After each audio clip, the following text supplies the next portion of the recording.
Obrigada, Tássia. Boa noite. Muito obrigada pelas orações. Que bom, né, gente? A gente está reunido mais uma semana para conversarmos sobre mais uma orientação que Jesus nos dá no caminho que a gente falou semana passada, que a gente faz um caminho espiritual, não é? Nós estamos caminhando em direção a Jerusalém, igual Jesus está aqui em Lucas, caminhando para Jerusalém, só que a nossa Jerusalém que a gente caminha é Jerusalém celeste, né? Então aqui Jesus dá uma orientação tão fundamental para a nossa vida, que existe a maior força que existe no mundo, que é silenciosa, que é sem clamor, que transforma o mundo e faz com que esse mundo possa ser o reino de Deus. É o quê? Qual é essa força que é silenciosa, mas que ela muda tudo? Como é que chama essa força? A fé. A fé é a maior força capaz de transformar tudo. E a maior expressão da fé é a oração. Por que eu vou rezar? Porque eu creio, né? Então é disso que Jesus fala no Evangelho de Lucas 18, quando ele fala para nós da necessidade da gente rezar sempre sem cansar. Então a gente descobre, por mais que a gente já esteja há anos-luz de caminhada com Deus, que a gente precisa entrar na escola de Jesus. E como os discípulos olhar para Ele e falar assim: Senhor, ensina-me a rezar, que eu não sei.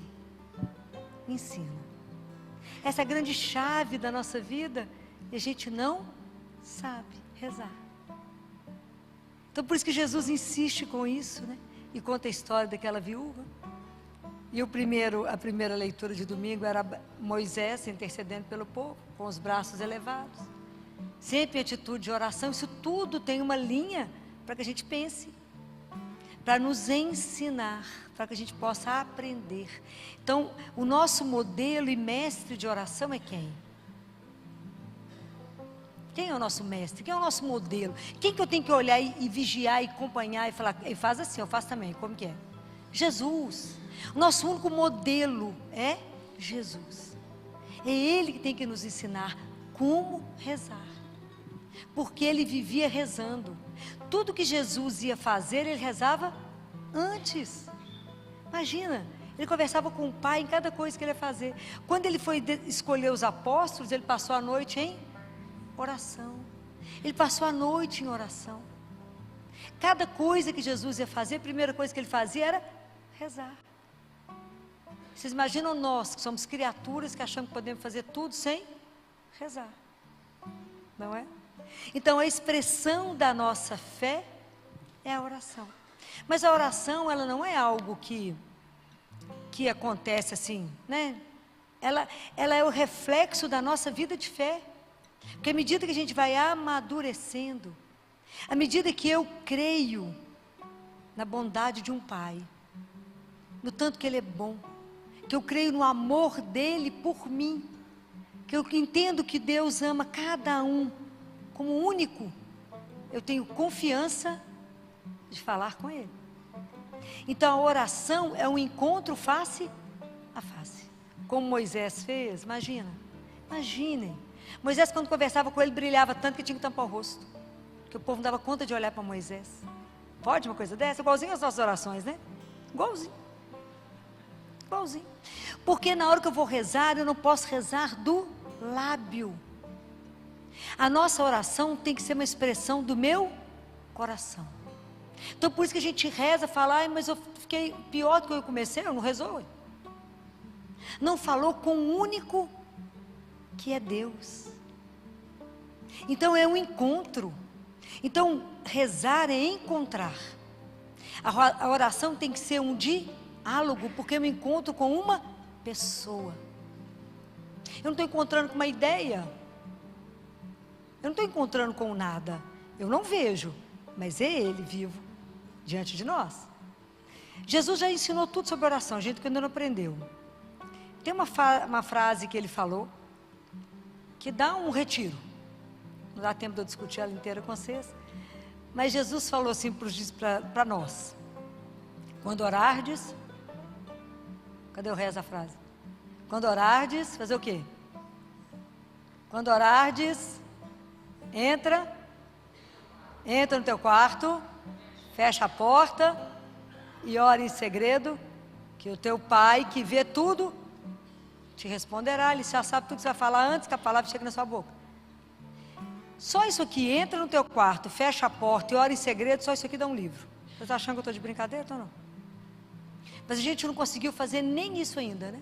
Depois ele ensinou, reze o Pai Nosso. A gente entendeu o Pai Nosso, rezou tudo. Mas a gente não começou nem a pensar no que é isso que ele falou, né? Então a primeira coisa que eu quero quebrar, porque há muitos anos eu falo isso, né? A maneira da gente rezar, a gente reza deitado, coberto no escuro. Estou falando mentira? Não. Por que a gente faz isso? Por quê? Por que vocês acham que a gente é mais cômodo? Não, eu acho que é porque a gente não crê. Que quando de verdade eu fecho o meu quarto, faço o sinal da cruz e falo, meu Pai, Ele vai estar vivo dentro do seu quarto. A gente não crê. Na presença real de Deus dentro da sua casa, dentro do local que você está em oração. Então, como a gente não crê, a gente reza deitado, né, coberto, de camisola, pijama, de qualquer jeito. Chamamos o Senhor de todo lá no quarto. E faço o sinal da cruz, faço o sermão no cabeça de Deus. Fulano está desempregado, ciclano está precisando de tá.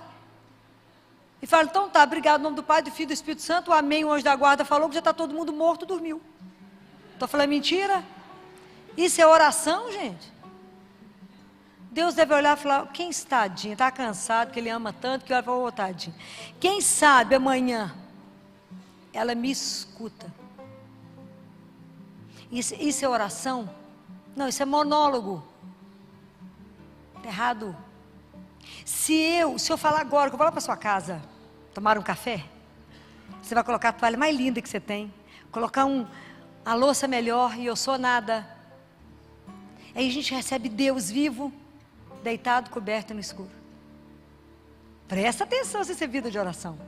Vida de oração, eu tenho que ter um horário que entra no teu quarto e fecha a porta.